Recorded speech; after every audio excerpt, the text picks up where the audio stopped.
Previously on Sue Emblem.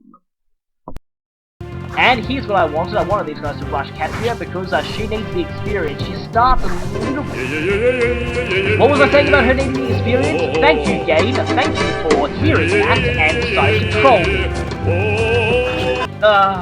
Okay, please don't stand on the save point.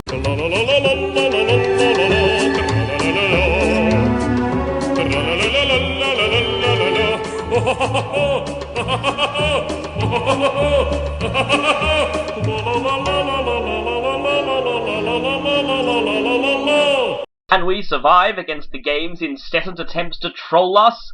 Find out on the next installment of Sue Emblem, Heroes of Light and Fanfiction. Where we last left off, Katria had just hit the save point, so hopefully we can stop those Cavaliers from killing Marth. You know, we don't want going out of the way to get that save point to be worthless now, do we? Yeah, I may have to kill this Silver Sword guy with Aaron just because, I really don't want him rampaging around us. Silver Swords are not nice to deal with this early on. Of course, if it was Lunatic mode, everybody would have silver weapons. Yes, even those level 1 bandits back in the, first chapter. Yep, all of them have silver axes in Loony mode. But this isn't Loony mode, so, yeah. And this is why I don't like Silver Sword guys. Actually, this is looking really bad. I actually am forgetting how I survived this. Whoa! That was a close one!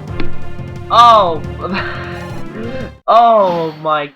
Oh, whoa, that was... I'm sorry, I mean, I've already played and recorded this part, but I still got freaked out about it. I was like, what, did he miss? And I'm like, holy crap, he actually hit, and then... Whoa! Okay, Marth is phenomenally lucky. Oh, right, I got lucky there. I got really lucky there. Wait a minute, what am I saying? No, I didn't get lucky there. I totally planned that. Yeah, anyway. Right, we need our archers to move up, because, of course, there's going to be some Dracos coming in, and, yes, we're fighting Draco Knights this early, but, it's kind of strange, because there's no unpromoted counterpart of Draco Knights in this game, they have to use promoted Draco Knights, but give them essentially the stats of unpromoted enemies. Kind of like they did with Horsemen in Shadow Dragon a lot. But the thing is, they actually still have the experience yield of a promoted enemy, despite not being that easy, not being that hard to kill. Which means they're excellent experience fodder at this point. So, I'm gonna try and lure them in, and, now watch out though. As you can tell by that movement range there, Rumel does move. Yeah, you might want to watch out for that. Now, about Rumel, there's a few things I probably need to say about him, but I'll get to them when we actually fight him. But another thing, speaking of which, whoa... Here come the Dracos. Good thing I positioned my archers right. And again, yeah, these guys, they're technically promoted classes, but they've got the stat yield of an... They've got the stats of an unpromoted class, so... Whoa, nice dodge there. And nice dodge to you too. That was uneventful. I used to have a term of that, I used to call that a missing fight. Too bad missing fights don't give you experience in this game. You normally get 1 experience point for doing that, but in this game you only get experience if you actually do damage. And I wanted to get Katria the kill here just because she missed out on that kill earlier due to the game deciding to troll me. Yay! And oh, almost, not quite. Right, now I need to... What is it with Mary Sue brutally overkilling everything today? That's 2 6% criticals this chapter? Yep. Yes, she definitely is a Sue. Right, now we've still got him on the map, so we're gonna have to lure him when we, get the chance, which, now, just a bit of a warning here. I kind of waste a couple of turns here, for those of you know, I do not care about turn counts at all. I just care about surviving and getting experience from my characters. I like to get as much EXP out of each chapter as possible. I was wondering if there were reinforcements coming out of these forts. Judging by the fact there are forts here, you'd think there would be. But anyway, here's Rummel. Now, a few things to note about him. His boss quote has actually changed since the original Mystery of the Emblem. In the original, he mentioned the Rider's Bane specifically in his boss quote, but now that he doesn't have one anymore, that's been changed. I'm guessing they thought giving a boss a Rider's Bane would be too cheap this early on, especially when most of your party consists of knights. And the second thing you need to know about him, this is, given that you're not meant to fight Lorenz, this is probably the first time you'll be hearing the new boss theme in this game. It's rearranged from the original Mystery of the Emblem, and personally, I think it is much, much better than the Mystery of the Emblem version. The original Mystery version was just weird. It was just this strange, bleepy, chirpy sounding thing about... Come on, Melissa, you can do better than that. It was just, I never liked the original Mystery of the Emblem boss theme, but this version is actually really nice, and I think it's a huge improvement, personally. Of course, the boss is now down. Impressively, I managed to get 4 if you count the healer, level ups out of this guy, which, I think is pretty good, and he drops that steel axe. If this were the original Mystery, the only thing you'd be able to do with that would be to sell it. Yes, in the original Mystery, despite not getting an axe user, you did get axes, and you were supposed to sell them. Yes, sad, isn't it? But, well, those days are over, and all that's left now is to get Marth to seize the castle. Yeah, that wasn't so bad.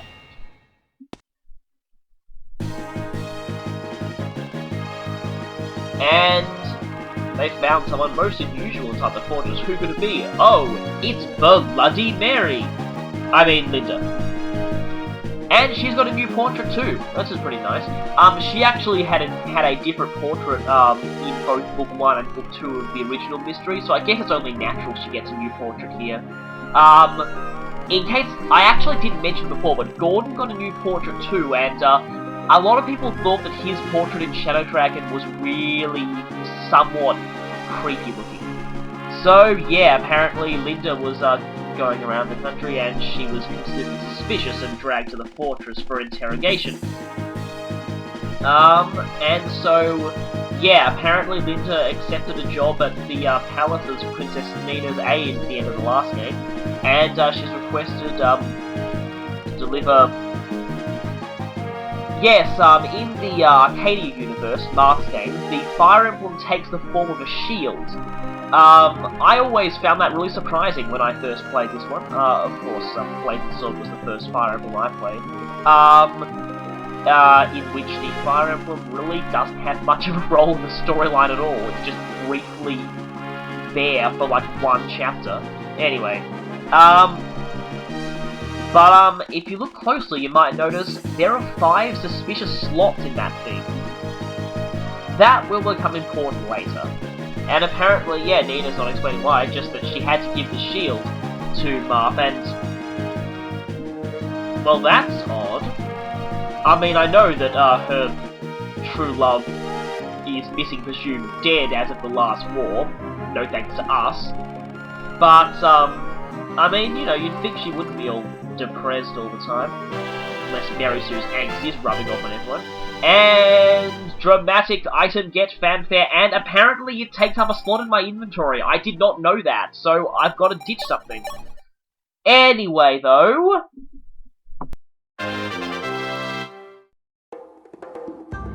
I'm going to do Linda's character rundown now, because in this game there are actually quite a lot of characters who join at the end of a chapter, and they become available in the preparations immediately starting with the next one. So technically speaking, this is when she joins. Anyway, Linda is the first mage you get in the main story, outside of Mage by Unit. And she's, well, pretty amazing. Though she could basically be summed up as a glass cannon. As you can see, her skill, speed, and luck growths are all ridiculous. Her magic is decent by mage standards. For some reason, magic growths aren't all that high in this game, and you can really, even though sages have a 30 magic cap, you can't really expect any of them to reach that. They don't need to though, because with powerful tomes and enemy resistance stats being ridiculously low in this game, honestly, they don't need that to be amazing. Anyway, as you can tell by those averages in skill, speed, and luck, she's going to be ridiculously fast, doubling most things, dodging an awful lot, and hitting pretty much all the time. However, her HP is tiny, her defense is absolutely pitiful, and her resistance is simply okay. As such, yeah, she won't survive long in direct combat. Well, not without assistance, and that's where her inventory comes in. See, Linda would actually suffer from quite a bad start, if it weren't for the items she comes with. She starts off with her signature Aura Tome, of course, which keeps its ridiculous power, and a basic Thunder Tome for when you don't want to waste that one. But the real point of interest is Nosferatu. Yes, the now light magic Nosferatu is back. Strangely, only women can use it in this game. It was the case in the original Mystery too.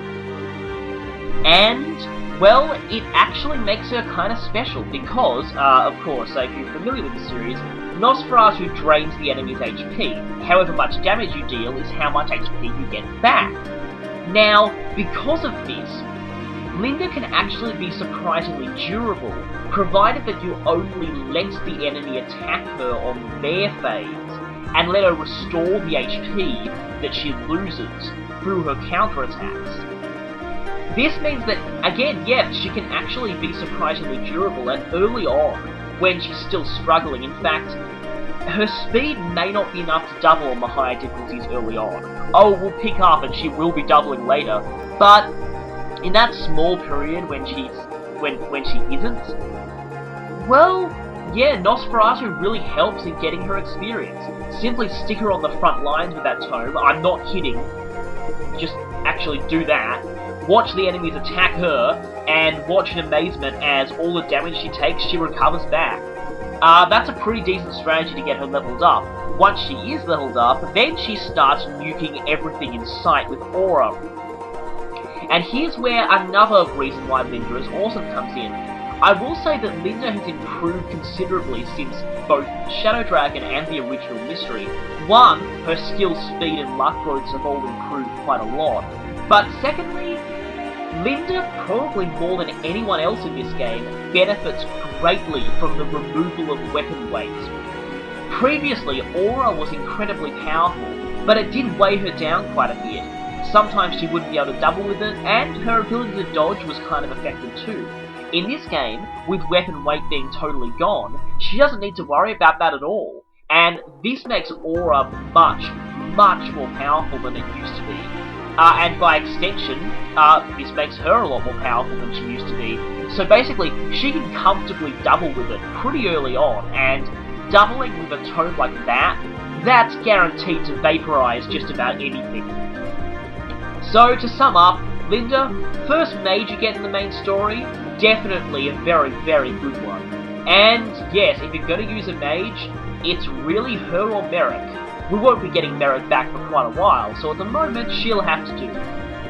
Okay, so I guess this is where I have to end the video. I will see you next time with, hopefully, the end to Macedon's Rebellion.